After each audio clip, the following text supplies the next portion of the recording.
Boa tarde, pessoal, tudo bem? Desculpa o atraso, a gente tem um problema técnico, como o Fih já falou.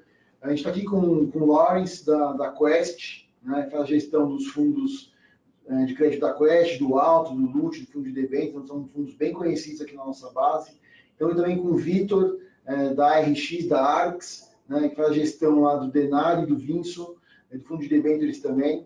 Então, são duas casas muito importantes no segmento de crédito, duas casas, mas expertise no segmento de crédito, e dado todo esse movimento que a gente tem acompanhado, né, o desempenho dos fundos, e a gente vem sendo muito questionado o que está acontecendo com esse mercado, por que disso, a gente trouxe eles aqui que estão no dia a dia desse mercado para conversar com vocês, né? Então a gente primeiro vai abrir aqui com eles, para contar um pouco, cada um contar um pouco o que eles estão vendo no mercado, enfim, o que eles pensam no mercado para frente também, enfim, falar um pouco dos produtos, em termos de carrego, caixa, enfim, o que aconteceu de outubro para cá. Depois a gente abre perguntas e respostas aí, a gente pode interagir com vocês, tá? Então, obrigado, Vitor, obrigado, Lógico, pela presença aqui. Acho que a ideia aqui, pessoal, é tentar traçar um panorama do que aconteceu no mercado de crédito, o que vocês estão olhando para frente, o que a gente faz nesse momento de maior estresse aí no mercado secundário, enfim.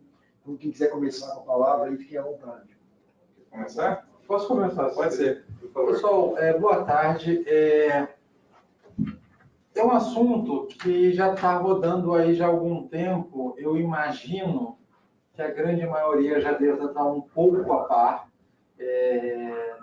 de pelo menos algumas coisas. Então, eu vou partir numa explicação um pouco mais simplista, mas a gente consegue ver as perguntas ali. Se eu avancei ou deu algum tipo de dúvida, por favor, volte, que a gente pare e faz uma correção. Eu vou tentar modular aqui a conversa e tentar de fazer de tal forma que assim, a nossa ciência é que tem um fenômeno acontecendo, houve um efeito de marcação MTM, a gente entende que foi um efeito muito mais de MTM do que de perda, tá? É importante separar isso, depois a gente até explica a nuance que existe entre perder, que é realizar um investimento, e a outra coisa é o quanto o administrador está marcando isso daqui, o que eu faço, como eu devo proceder nesse caminho. Dito isso, mostrar que tem oportunidade no mercado, mas isso é um segundo passo, tá? Mostrar como é que é essa construção do pensamento, só que eu tenho que fazer isso de maneira mastigada. E a nossa função que está aqui, minha, do Vitor, mastigar isso para vocês da maneira que vocês precisarem. Como cada pessoa dedica um tempo diferente, tem uma expertise, tem uma história, tem uns que estão mais familiarizados com crédito, outros menos. Então, desculpa se a gente vai acelerar ou atrasar um pouquinho a explicação. Eu até vou tentar pecar aqui pelo excesso e atrasar um pouquinho, mas passar por alguns pontos um pouco mais devagar no início, e aí vocês vão me balizando se eu devo ou não acelerar alguma explicação. Pessoal, só um parênteses aqui. Vocês estão escutando o Lawrence bem aqui? Então, só deixa eu colocar na tela inteira para por favor. Vou dar uma organizada aqui para o pessoal ver. Não quer, David, que você falou aqui, né? Isso. Não. F5 aqui, posso tentar? Tenta aí no F5.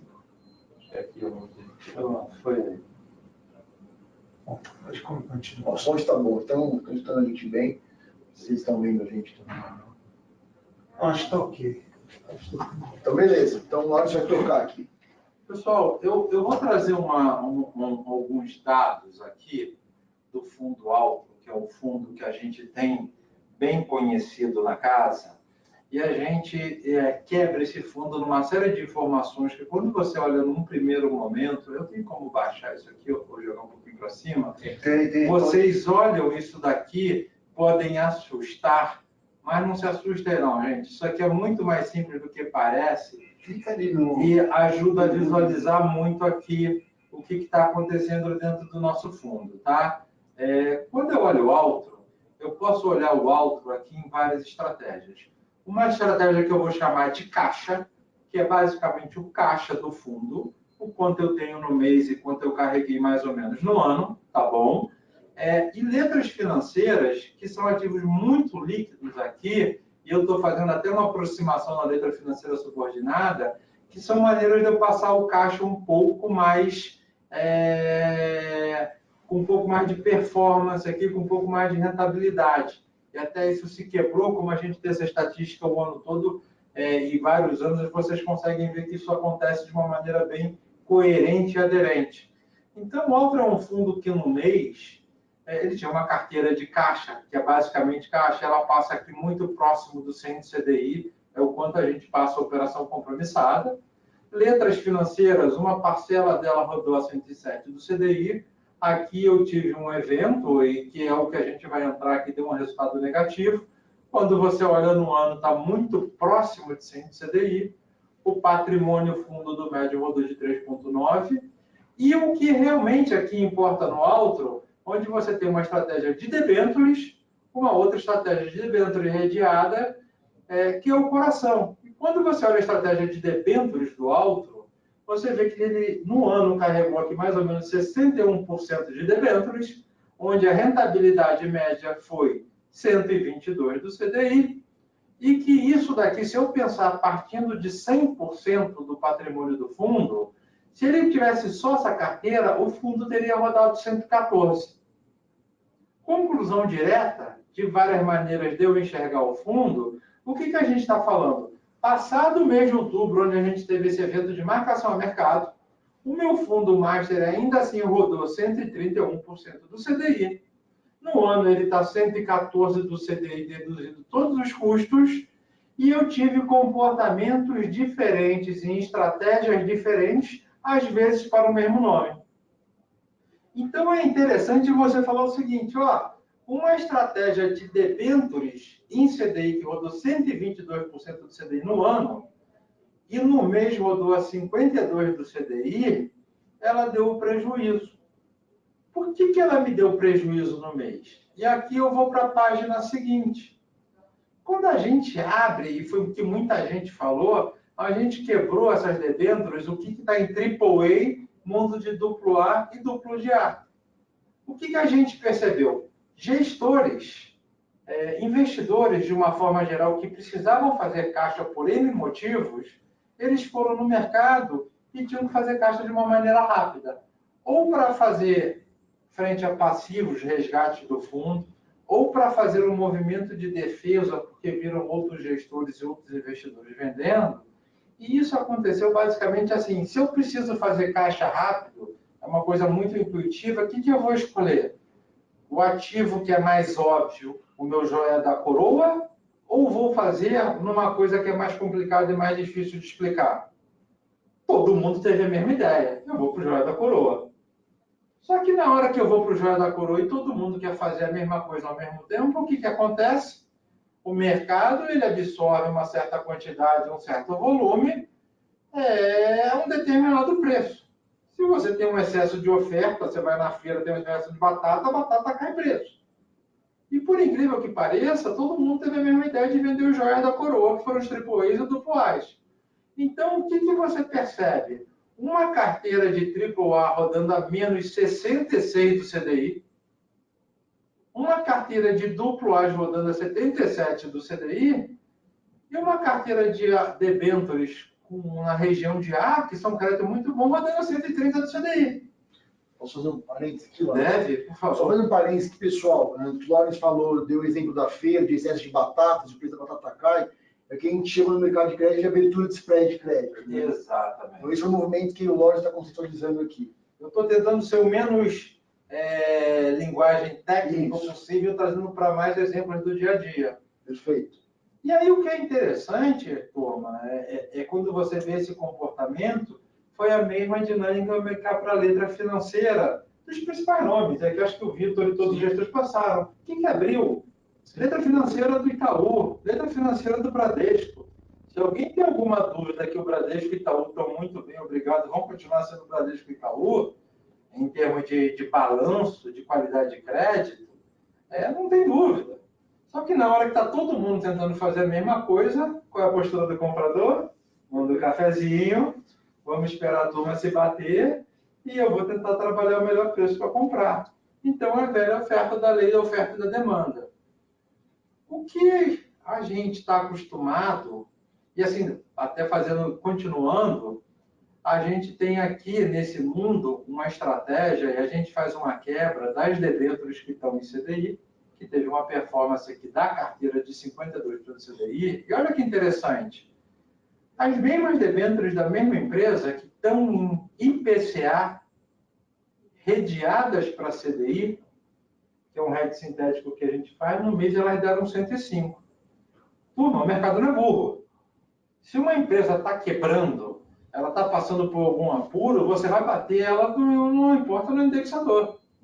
Só que o mercado de CDI era mais líquido do que o mercado de IPCA. Então foi todo mundo para o CDI. Tão simples quanto isso, tão falho quanto isso. E a gente identificou isso daí, percebeu e falou o seguinte: calma aí, está tendo uma corrida e eu não tenho, que é o principal, que é a maior preocupação, que é o evento de crédito. Se a empresa está deteriorando, não está acontecendo. A empresa está tão bem quanto estava antes, até melhor. Vou dar um outro exemplo, eu gosto de se visualizar. Alguém tem alguma dúvida que o Shopping Iguatemi, ou os shoppings da Multiplan, que são Barra Shopping, Morumbi Shopping, BH Shopping, estão muito bem, obrigado? Se você tem essa percepção no teu dia a dia, quando você abre o balanço, estão muito melhor agora que 2015 e 2016, que aí sim a gente tinha uma crise no Brasil. A gente vê um ajuste macroeconômico. A coisa está muito mais parruda.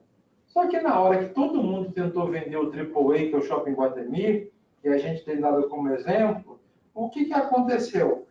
Aquele papel que estava sendo marcado a 110 do CDI, mais ou menos no início de outubro, teve negócio com alguém que vendeu a 120 do CDI. Ó, o preço do metro quadrado na Faria Lima e na JK continua até um pouco mais caro na margem aqui para quem não é de São Paulo, tá? O mercado, esse metro quadrado no Itaim está valendo uma fortuna. As lojas estão vendendo muito bem, obrigado.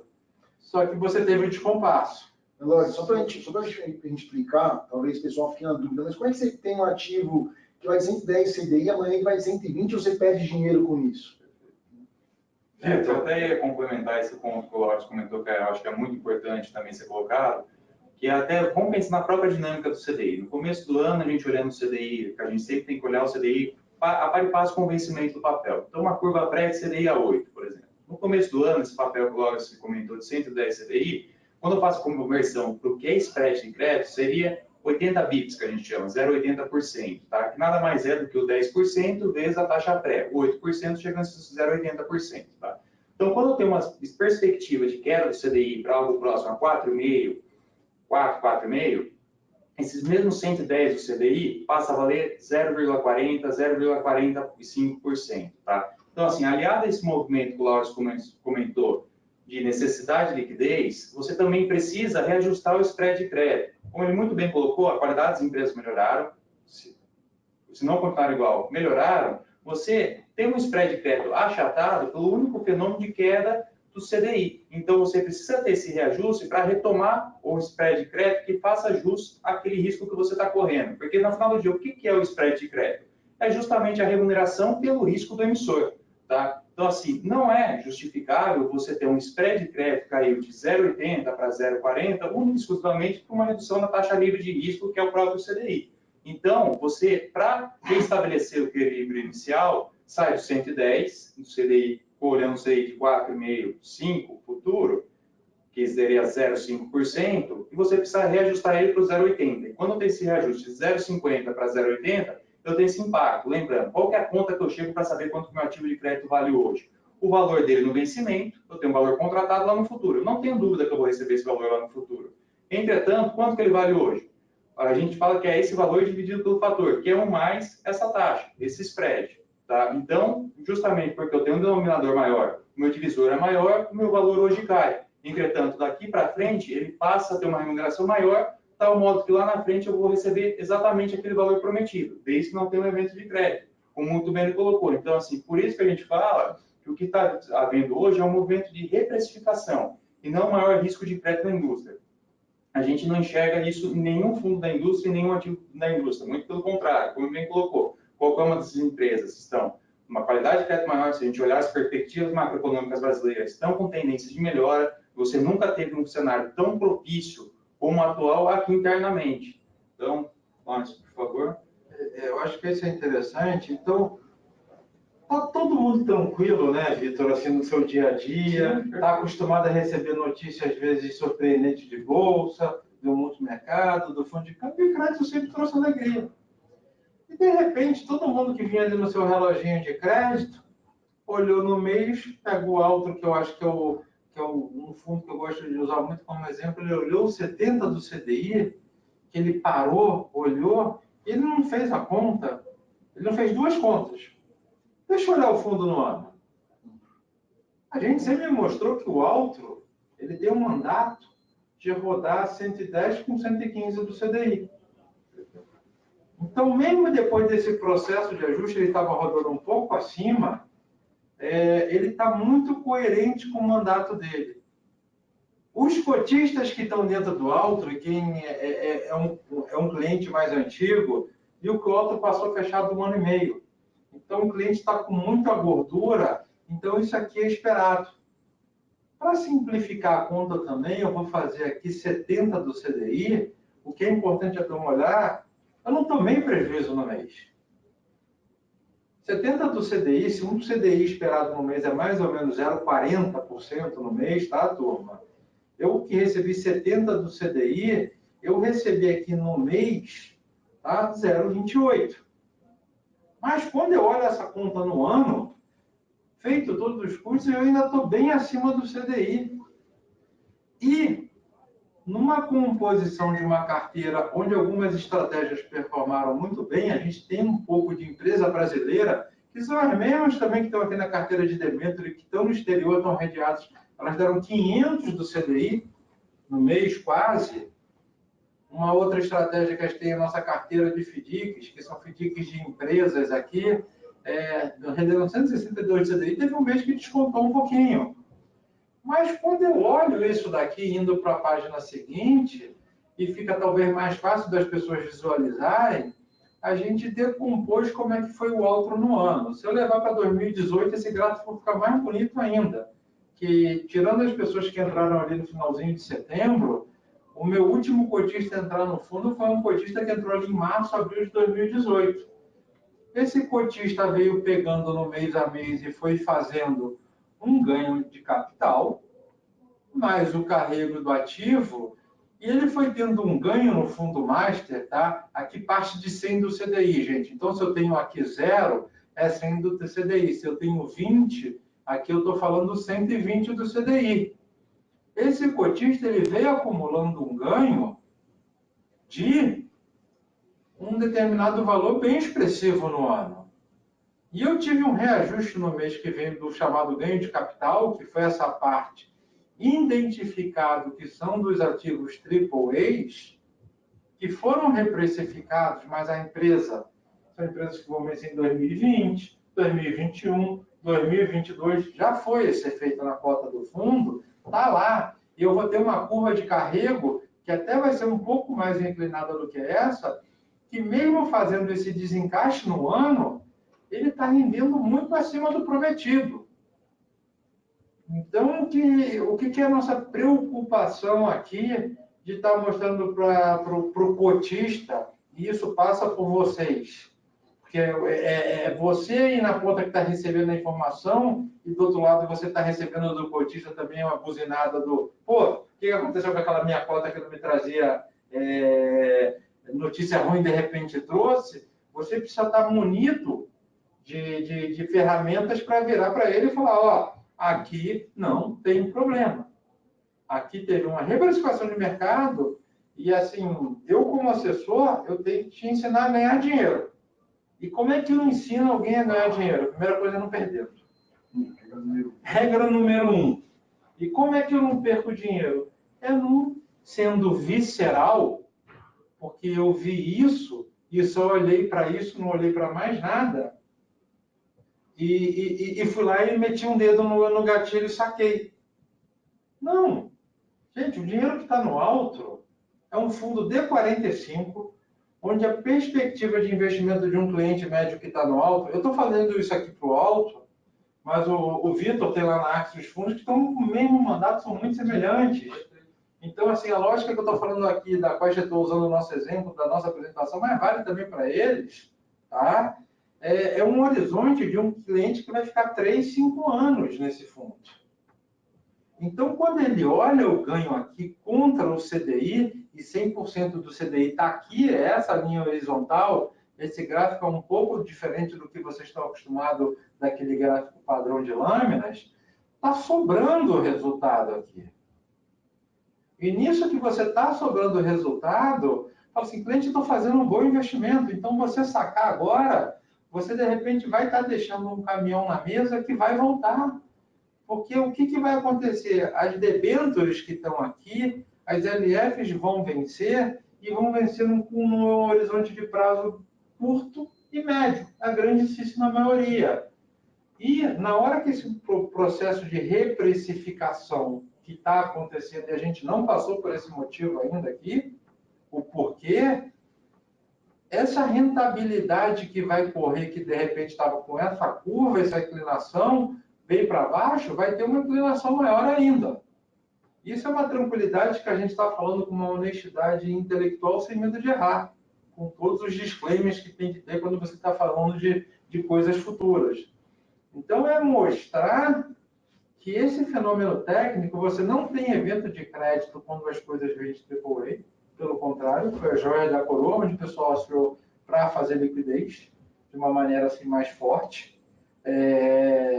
Teve um movimento de chamados profissionais da indústria que erraram a mão, que o que acontece no vizinho reflete no nosso fundo. Então, se um vizinho vendeu um papel porque precisava fazer caixa a uma taxa ruim, vai refletir pelo MTM, se é CVM, gente, vale para Chico e vale para Francisco, tá? Não tem diferenciação. Passou por aqui, só que assim, eu não vendi, eu não precisei vender. Se vocês olharem aqui, a gente rodou o fundo com caixa médio de 6,4% no ano, e no mês de outubro meu caixa aumentou.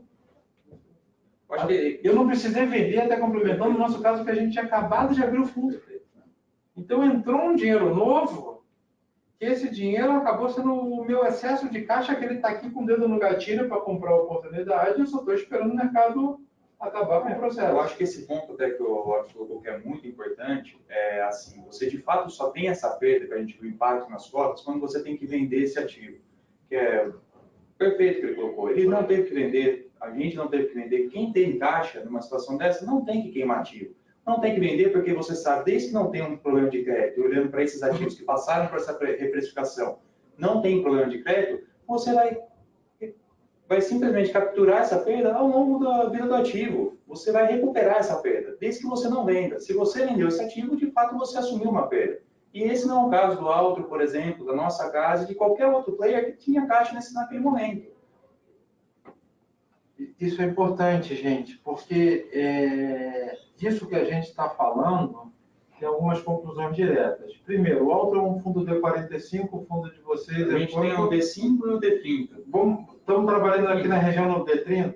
Se eu pedir resgate, grande chance de o movimento já ter acabado e eu não aproveitar a volta, que a gente sabe que ela não vai voltar tudo, mas assim, você vai ter uma boa... A mola foi demais, ela faz um movimento de ajuste que ela volta e depois ela acomoda no ponto de equilíbrio dela. Isso é que a gente está vendo muito para esses fundos. E um outro fundo que a gente não trouxe aqui mais fácil de todo mundo, pode estar alguém aí pensando já com o dedo no gatilho, mas aquele fundo de D1 eu vou poder operar a cota, né? Eu vou resgatar agora, vou esperar isso aqui passar para depois voltar. Galera, isso quem joga poker é double dip dosar, né? Porque assim, você vai realizar o prejuízo na saída e a chance de você errar o timing, que a percepção que a gente já foi grande parte desse movimento na volta, é enorme. Então, se realmente você está entendendo que esse teu dinheiro que está ali, mesmo sendo um fundo D1, é um horizonte de mais longo prazo, o que a gente falou assim em tom até um pouco leve, mas é muito sério, a melhor maneira de ganhar dinheiro é não perder dinheiro. E isso é você fazer um carimbo ali, que estou querendo perder esse dinheiro. Sim, é uma frase assim que eu gosto bastante, que ilustra bastante, muito bem esse momento de mercado que estamos vivendo, foi dita por Benjamin Graham no seu livro Investidor Inteligente. Enfim, ele foi um dos, digamos assim, os tutores do Warren Buffett, né? Ele definiu o mercado como um pêndulo que oscila entre o otimismo insustentável e o pessimismo justificável. O investidor inteligente é aquele que compra dos pessimistas e vende para os otimistas. Então, é exatamente o que o Lauro está colocando. O mercado, ele nem sempre ele está ali naquele ponto médio. Ele sempre balança de um otimismo, que se torna insustentável em algum momento, depois ele passa por um momento de correção. Nesse momento de correção, também existem exageros, até certo ponto que se torna algo que foge da razoabilidade e aí ele retorna também fica nesse balanço eterno, entendeu? Então, assim, qual que é o ponto que a gente está colocando aqui? Quando a gente faz essa conta, inclusive do spread de crédito, até do próprio percentual do CDI, puta, o percentual do CDI morreu, o percentual do CDI a 4 não vale mais nada, poxa, eu tinha no começo do ano um crédito que me pagava 110 CDI, AAA, a taxa de juros de 8, 80 bips. Vamos extrapolar o piso que o mercado está trabalhando de 4,25. Esses mesmos créditos já chegaram no spread de crédito de 120, 125% CDI. Mesmo considerando um CDI de 4, eu tenho 0,80, 0,90 bips de spread. Muito para créditos que estão numa situação melhor que no começo do ano e mais curtos. Então, daí a nossa tese que o grosso do movimento de correção já veio, já está partindo para um extremo. Até que chega um momento que a gente já vê que os tesourarias também se aproveitando desse momento, bancos se aproveitando desse momento, e de fato, de novo, a gente tem que repetir bastante isso, que é muito importante. Você só tem perda quando você vende o ativo. Se você, aqui é renda fixa, diferente da bolsa, eu acho que a bolsa vai bater tantos mil pontos, aqui eu tenho certeza que eu vou receber aquele valor no vencimento daquele ativo. Então, eu vou recuperar essa perda ao longo dessa vida. E esse que é importante, né? Porque um vencimento não é longo prazo. Exato. Nós estamos falando de vencimentos de curtos e de médio, que é um horizonte de tempo bem razoável, que essa curva de voltar isso via o carrego do papel, a gente está usando uma palavra carrego, se alguém não souber, a gente dá um alôzinho para a gente aí, que a gente discorre melhor o conceito, mas na verdade é aquela taxa de juros está marcada que você vai somando todo dia, né? Para chegar no valor final que o papel tem que chegar, esse é o carrego, ela está muito maior. O valor, há 2 semanas atrás, fez uma reportagem que é interessante, daí da Campinas, né? 2 pessoas saem de São Paulo, tem que ir a Campinas, a estrada é muito boa, respeitando o limite de velocidade, e deram 1h30 para a pessoa ir para Campinas. Um foi direto, foi numa média de 80 por hora, e um outro parou no meio do caminho para tomar um café e esticar as pernas. Os dois saíram no mesmo horário e chegaram no mesmo horário. O que aconteceu? Estavam indo no determinado... Os dois saíram até com a mesma velocidade. Dado que um parou, o outro teve que ir numa velocidade a segunda metade maior para chegar no mesmo horário, respeitando o limite de velocidade, porque também você não vai infinito, toma multa. É isso que a gente está querendo dizer. O carrego não vai ser 300 no CDI, mas vai ser um carrego bastante superior. Se um foi a 80 a segunda metade, o outro foi a 120. Então, é muito isso que é a nossa realidade. Eu quero até aproveitar que quando acontece isso que aconteceu em renda fixa, no momento que o mercado de risco está bombando, todo mundo fala, agora é risco, todo indo para risco.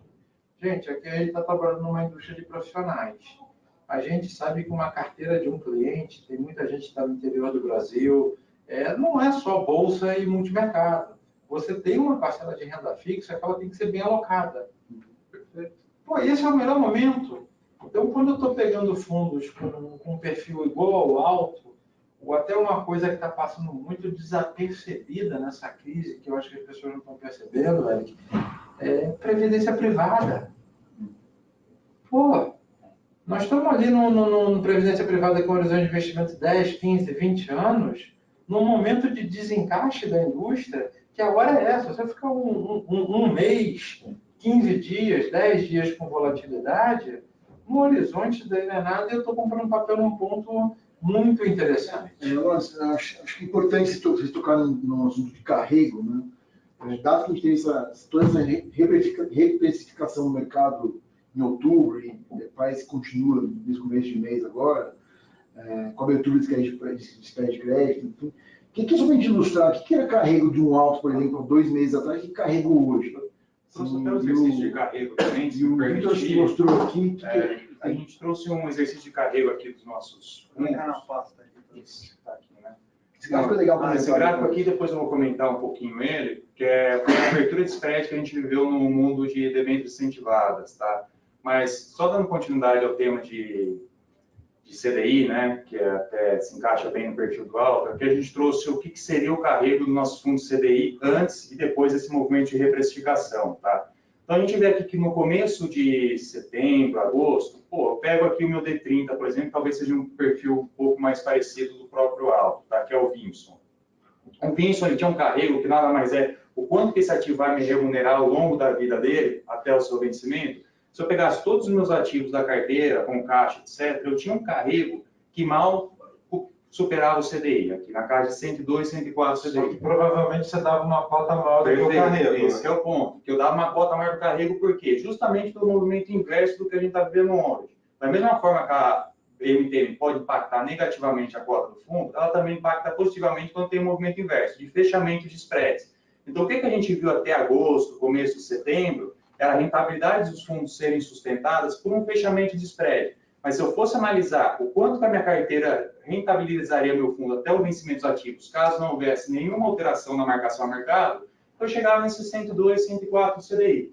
Então, a gente vê aqui o estopim que aconteceu em outubro desse ano, mais ou menos no final de outubro, que foi justamente alguns players tendo que fazer liquidez no mercado, porque estavam com pouco caixa e tiveram que vender ativos. A gente vê esse movimento de reprecificação. Então, eu saio em um mês e meio de um carrego de 100, 102 CDI para um carrego de 112 do CDI, sendo que o mandato do meu fundo é algo em torno de 108, 109. Então, o que eu estou dizendo, mesmo que se eu não houver nenhuma marcação ao mercado agora, o meu fundo vai estar rodando com caixa atual dele, esse D30, por exemplo, vai estar rodando com caixa atual com 114 CDI, 112, 114 CDI, desde que não haja nenhum movimento de reprecificação. Se você tiver um ganho de capital, o bicho roda acima ainda. Roda acima disso ainda. E se eu começar a alocar esse caixa, que o Lossman colocou que o momento vai chegar de alocar esse caixa, aí eu consigo jogar ainda mais essa rentabilidade para cima de forma sadia, entendeu? Porque se a gente for para analisar, quando você tem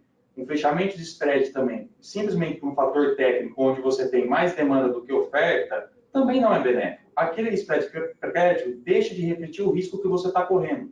Entendeu? Então, é o que estava acontecendo no começo do ano. Agora, a gente já entende que isso já extrapolou para o outro extremo.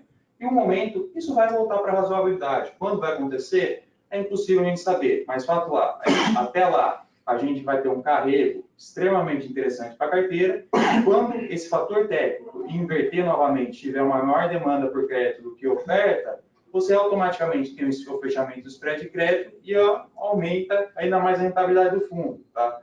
Então, assim, esse aqui é o que melhor usa o carrego. Então, aqui o Arx Denali, por exemplo, o nosso fundo D0, D1, D5, né, o nosso fundo de liquidez, e eu acho que é importante comentar, que eu acho que eu tenho uma matéria um tanto quanto infeliz no Valor Econômico, dizendo que foi devaneio da indústria fazer fundos de crédito D0, D5. Poxa, mas você tem que ponderar quantos de caixa esse cara carrega. Ok, é devaneio você ter um fundo D0, D5 com 5, 10% de caixa, mas quando você tem um fundo D0, D5 com 40, 50% de caixa, é outra conversa. Você não tem que fritar ativo. Você não tem que ter desespero por liquidez, porque a liquidez está ali dentro do seu fundo, em título público. Se você tiver que honrar resgate, você vai honrar resgate vendendo título público que não vai ter MTM no seu fundo. Entendeu? Então, assim, é isso que tem que ser ponderado quando a gente olha no fundo de liquidez. Qual que é o nível de caixa que esse cara está carregando vis-à-vis o mandato dele? Entendeu? Então, essa é a principal análise. Então, aqui a gente colocou o nosso fundo D60, que é o Everest, o nosso fundo D30, que é o Vinson, e o Denali. O próprio Denali, por ser um fundo de liquidez, eu estou falando que o fundo de liquidez, se eu pegar os ativos dele, que tem uma duration aqui que o Loss colocou de 2 anos, eu consigo ter um retorno de 106, 107 CDI, se o incomodado dele é 104. Isso falando só de carrego, tá? Então, é isso que é importante destacar. Então, quando a gente olha aqui também para a indústria de incentivado, não sei se você vai fazer mais um comentário de CDI, também a gente viu um impacto muito grande na indústria de incentivados, que esse slide aqui que é bastante emblemático, né? Aqui quando a gente olha a indústria de debêntures incentivadas, IPCA, a gente sempre tem que olhar o spread sobre a NTNB de referência. O que é a NTNB? É um título que remunera IPCA mais alguma taxa, correto? Então, o que é o spread over B que a gente chama? É justamente o spread de crédito daquele emissor. Ou seja, aquele emissor ele tem que me remunerar acima de um título do governo para fazer jus àquele risco adicional que eu estou correndo. Então, aqui, em julho de 2019, eu tinha um spread de crédito médio over B de 0,25%. Tá? Então, aqui a gente teve esse outro fator técnico. O que aconteceu aqui no mundo de debêntures incentivadas, IPCA, a partir de julho? A gente viu um monte de emissão vindo para a rua, aliado a um fenômeno de pessoas físicas também vendendo papel para entrar nessa nova emissão. Automaticamente tem essa questão de oferta e demanda, novamente, maior oferta, demanda constante, começa a jogar os spreads para cima. Então, o ponto que a gente vê, sai de um spread médio de 0,25% para um spread médio de NTNB mais de referência, mais 1%. Tá? Então, isso aqui já me garantiria um carrego, que eu estou falando, acima do IMAB, digamos assim, de 100 bips acima do NTNB de referência, do meu benchmark. Tá? Então, é esse movimento técnico, é essa magnitude que a gente está falando. Simplesmente quase triplicou o spread de crédito, quadruplicou o spread de crédito aqui, no caso das debêntures incentivadas. De novo, qual que é o entendimento agora falando do mundo de debêntures incentivadas? Como a gente enxerga daqui para frente? A gente primeiro que vê uma menor oferta já de novas emissões, automaticamente vai reduzindo o estoque. Automaticamente você vê algumas mudanças regulatórias onde o benefício fiscal pode ficar para a empresa ou para o investidor. Empresas que tenham um sentido econômico maior em ficar com benefício fiscal, automaticamente não vão repassar isso para o investidor. Então, você diminui a oferta e vai reduzindo esse estoque à medida que ele vai ser consumido. De tal modo que esses spreads também no futuro, a gente não sabe quando vai acontecer, tende também a ter um fechamento e automaticamente beneficiar a indústria, que foi justamente o que favoreceu bastante a indústria aqui desde meados de 2018. Em meados de 2018, esse spread de crédito era 0,84, chegou no nível 0,25. Novamente, quando a gente vê um fundo de IPCA, debênture incentivada, rodando a 200 CDI, 300 CDI, tudo bem que é uma comparação equivocada, mas todo mundo toma como benchmark do CDI, é justamente por esse fator técnico também. E é esse mesmo fator técnico que está acontecendo na indústria de CDI. Entendeu? Então, assim, a gente entende que, pelo menos a nossa perspectiva aqui daqui para frente o que esperar da indústria de renda fixa. Tá? É difícil saber até onde vai ser ajuste de spreads, mas a gente entende que já está fugindo da razoabilidade pela simples conta que a gente colocou. Poxa, eu tenho o mesmo emissor, o risco melhor até, o spread de crédito está até acima, quando eu faço equivalência, acima do começo do ano. Então, ok, já está num patamar que a gente pode julgar bem precificado novamente. Então, a gente vai ver uma indústria de fundos que vão passar a ser, ou melhor, a maior contribuição de performance não vai ser mais um fator técnico de fechamento de spreads, mas sim um fator de carrego, desde que você não tenha que tentar esse ativo no mercado, como nós colocamos várias vezes aqui. Então, você vai ter beneficiado do carrego e lá na frente, quando se inverter novamente esse fator técnico, pode ser que ele venha a ser beneficiado com o fechamento de spreads. Eu acho que eu complemento, assim, talvez as pessoas não percebam, e até porque saiu muita reportagem no jornal com um tom negativo de debêntures incentivadas, né? Que os fundos, principalmente aqueles fundos que são ainda não redeados, que não têm uma proposta de ser redeados, ele tem bastante coisa para entregar de bons resultados. Eles se provaram que são mais resilientes, porque um fundo que é não redeado, ele passa por operar um pouco de risco de juros, e aqui eu tenho que tomar cuidado na linguagem, tá, gente? Porque operar juros aqui no nosso caso, para esse tipo de fundo, vocês estão muito acostumados com o gestor de multimercado, ou um fundo IMAB5, falar assim, eu vou estar dado ou tomado no fundo 2, 3 vezes o PL. No nosso caso, não é isso que é a nossa proposta, mas sim, se eu tenho o PL de referência, eu posso estar 1,30 do PL, eu posso estar 0,70 do PL, e isso eu consigo fazer defesas via juros, né? E com a abertura do spread de crédito que tem para determinados nomes, virou uma coisa interessante para quem precisa ficar no mundo de juro real ou acha que o mundo de juro real tem um game ainda para fazer. Às vezes a gente escuta muito, eu estou lá no Tesouro Direto comprando B35, B45. Quando eu olho isso e vejo que você tem um fundo de debênture incentivada ou mesmo debêntures incentivadas na plataforma, Aí a pessoa tem que ver se ela quer mais risco ou quer pulverização, e eu acho que é um pouco o nosso papel aqui, gestor, pulverizar tanto o risco de juros como o risco de crédito. É um cavalo interessante para apostar a corrida do juro real. Tá? E no outro lado, os spreads de crédito que você tem no mundo e CDI é muito interessante. É uma coisa assim que, quando você olha numa indústria de CDI, que ela vai estar rodando 4,5, 5, agora não tem mais graça, gente. Não adianta, existe uma coisa chamada matriz de alocação. Ela prevalece a sua rentabilidade. Se você tem um investidor que, de repente, tem a opção de ir para 100% de risco, isso são exceções. No dia a dia, a gente confronta. Tem cliente que é caixa de empresa, tem cliente que é produtor rural, tem cliente que é médico e ele precisa do capital de giro e que se confunde nos fundos, porque ele tem toda uma despesa do dia a dia. Esse cara precisa de uma parcela de renda fixa. E no mundo de renda fixa, a gente está falando de um mundo que você tem 4,5 de CDI e spread de crédito de 1,5. O que eu estou querendo falar? Para 4 porções de CDI, né, de 1,5, 1,5, você agrega mais uma ali, de 4, não, para 3 porções de CDI, você agrega uma quarta de spread de crédito, com chance de ganho de capital. Gente, isso é muito dinheiro. Renda fixa no Brasil vai se aproximar do mercado americano. Ela vai ser quase que sinônimo de crédito nesses fundos que a gente está mostrando aqui. Então, isso daqui, esse tipo de conhecimento vai passar por ter e entender que essa vol foi acima do normal, não era para ter, teve um pouco de cabeçada da indústria, vamos fazer um pouco de meia-culpa, são pontos de vista, a gente aqui já conversa há muito tempo, a gente corrobora num ponto que não precisava ter isso, que teve um erro da indústria de gestão como um todo, e que eu acho que esse evento que trouxe uma vol vai mostrar duas coisas. Não vai trazer perda para quem ficar. Isso é mais importante quando você olhar numa janela de 3, 6 meses para frente, né? As pessoas vão aprender que tem vol e também vai passar por avaliar alguns gestores de uma maneira um pouco mais diligente e falar, pô, esse tipo de gestão eu quero, esse tipo de gestão eu não quero. Então, o que a gente está falando?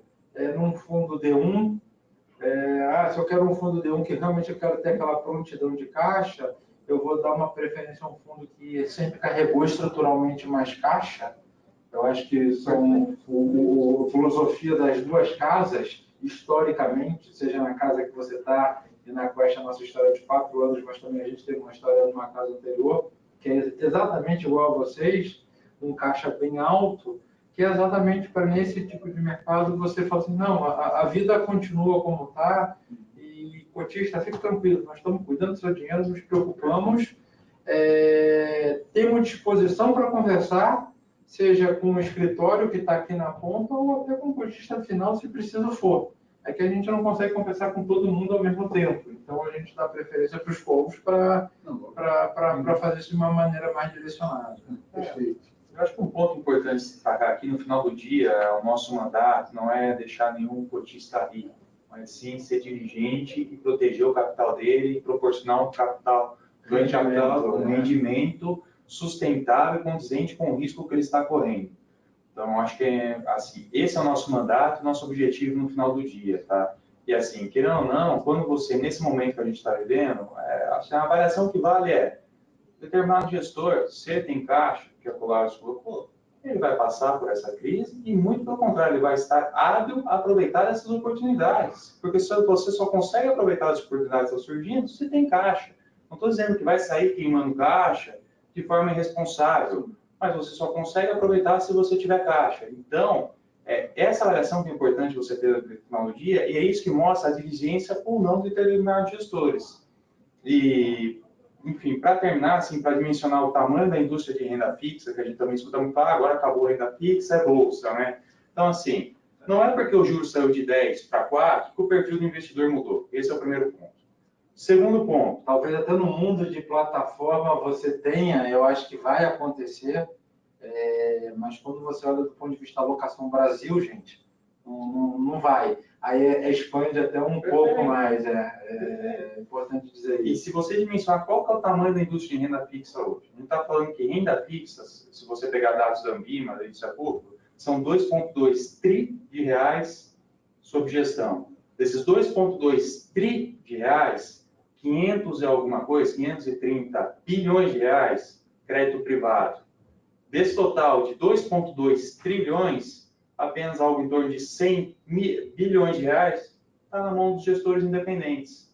Então, a gente entende assim que é um movimento paulatino onde você sai daqueles caras, por exemplo, que estão renda fixa propriamente dita, sem crédito privado, existe uma migração para renda fixa, para o crédito privado, parte desses recursos de crédito privado vai para outras modalidades de investimento, mas fato é, quando a gente olha que tem estancado aqui em outros fundos menos eficientes, que cobram taxa de administração, por exemplo, de 2%, 3%, poupança, 4%.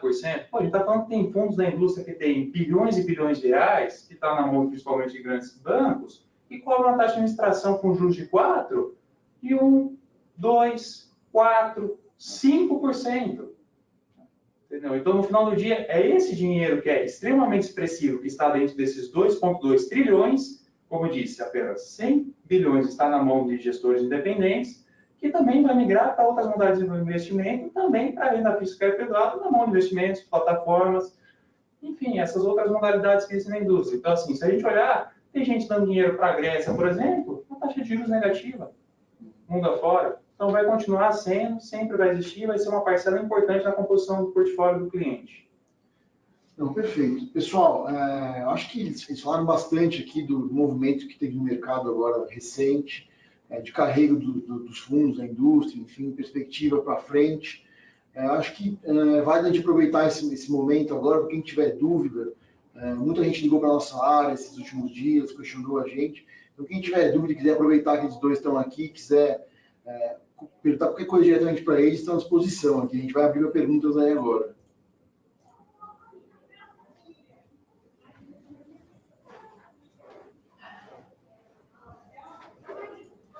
Bom, para já ir adiantando aqui, eu tenho uma pergunta. Vocês acham que daqui para frente a gente vai começar a ver uma volatilidade maior nesse percentual do CDI? Dado que a gente, enfim, tem o CDI em termos nominais, estão em níveis historicamente baixos? Pessoal, essa resposta. Tá. Meu entendimento é que não. Eu ainda estou... Então, assim, quando eu tenho um pico de volatilidade, é como um terremoto, que você tem lá um grande e depois você tem aqueles secundários até aquilo se sedimentar. Então, a gente vai passar ainda por um momento, talvez novembro, dezembro, de vol, e depois isso vai tender a ter buscar o que era antes e meio que continuar aquele ritmo, tá? Pelo menos na indústria de CDI. É como a gente enxerga isso. Eu contribuo da mesma opinião também, pessoal. Assim, se a gente for analisar, eu acho que a conta que a gente tem que ter em mente quando a gente olha o spread de crédito, principalmente o percentual do CDI, é essa. No começo do ano, um CDI de 8, me pagava 110 CDI, spread de crédito 0,80. Agora, mesmo se a gente considerar um CDI de 4, esse mesmo papel está me pagando 0,90. Então, a gente já vê que, de certo modo, teve um extrapolamento aí. Entendeu? Então, assim, eu contribuo da mesma opinião. Provavelmente a gente ainda tem alguma certa volatilidade até o final do ano, mas depois a tendência é de normalizar e com um carrego muito mais sadio e benéfico para a indústria. E até impressionante que a pergunta induziu a vol como sinal de prejuízo, né? E até eu respondi ao contrário, fazendo um contraponto, a vol porque ela também vai dar uma chance de ganho, e você não ganha, você também tem vol. Então, por isso que você vai ter ainda um pouquinho para um dos lados, a essência da vol, e depois ela vai tender a normalizar. Não, é legal. Acho que a apresentação de vocês foi bem completa, tanto que o Michel Torres está parabenizando aqui pela aula que vocês acabaram de dar aí, comentando que era um momento bem oportuno para a gente estar colocando esses pontos na mesa e batendo esse papo. Obrigado, Michel. Acho que assim, o nosso trabalho é esse, contribuir com que vocês tenham subsídio para para estar no dia a dia e conversando com os clientes finais. Obrigado, Michel. Acho assim, no final do dia, todos nós aqui somos prestadores de serviço, né? Estamos servindo vocês. Então, no final do dia, nada mais justo do que a gente estar aqui à disposição de vocês para esclarecer quaisquer dúvidas que sejam, enfim, ser o mais transparente possível. A gente agradece bastante a presença de todos. Acho que não tem mais nenhuma dúvida. David, você tem mais algum ponto para colocar? Eric? Não, acho que é isso. Acho que foi bem esclarecedor estar com o Vitor e com o Lawrence aqui. De fato, que a gente já vinha falando com muitos de vocês, que foi um movimento, tem sim um movimento técnico no mercado, né? E eles aqui estavam corroborados dessa ideia. Se tiverem alguma dúvida adicional mais para frente, nos procurem, a gente está à disposição aqui. Queria agradecer o Vitor. Na Quest também estamos à disposição, se quiserem entrar direto. Tem o pessoal do comercial que vão passar tudo para mim. Muitos de vocês já devem conhecer o Cassiano, o Vinícius, o Yuri, o Dudu. Podem entrar em contato direto com quem for, ou pelo próprio linha direta, tá? É isso aí. Então, pessoal, obrigado, Vitor. Então, é isso. A gente vai ficando por aqui. Eu espero que a gente tenha ajudado vocês aí a entender um pouco mais da dinâmica desse mercado, principalmente nesse último mês e meio para cá. Tá bom? Isso aí. Muito obrigado a todos. Obrigado, boa noite. pessoal. Um grande abraço.